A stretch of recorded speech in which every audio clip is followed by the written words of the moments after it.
വിശ്വാസ സമൂഹത്തെ വേദനിപ്പിച്ച കൊട്ടാരക്കര പള്ളിക്കലിലെ ക്ഷേത്ര ആക്രമണ കേസിൽ നിർണായക വഴിത്തിരിവ്.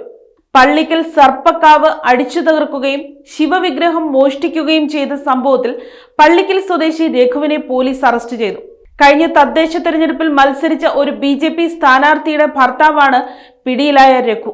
മദ്യലഹരിയിലാണ് താൻ കൃത്യം നടത്തിയതെന്ന് പ്രതി പോലീസിനോട് സമ്മതിച്ചിട്ടുണ്ട്. CCTV ദൃശ്യങ്ങൾ കേന്ദ്രീകരിച്ച് നടത്തിയ ശാസ്ത്രീയ അന്വേഷണത്തിനൊടുവിലാണ് കൊട്ടാരക്കര പോലീസ് പ്രതിയെ വലയിലാക്കിയത്. ക്ഷേത്ര ഭാരവാഹികളുമായുള്ള വ്യക്തി വൈരാഗ്യമാണ് ആക്രമണത്തിന് പിന്നിലെന്ന് സംശയിക്കുന്നതായി പോലീസ് അറിയിച്ചു. BJP സംസ്ഥാന നേതാവ് മൈലം ഗ്രാമപഞ്ചായത്ത് മുൻ വാർഡ് മെമ്പർ, ഇക്കഴിഞ്ഞ തദ്ദേശ തെരഞ്ഞെടുപ്പിൽ BJP സ്ഥാനാർത്ഥിയായി കൊല്ലം ജില്ലാ പഞ്ചായത്തിലേക്ക് കലേപുരം ഡിവിഷനിൽ നിന്ന് മത്സരിച്ചു തോറ്റ സ്ഥാനാർത്ഥിയുമായ രാധാമണിയുടെ ഭർത്താവും കൂടിയാണ് BJP RSS പ്രവർത്തകനുമായ പ്രതി Raghu. News desk, Kottarakkara media.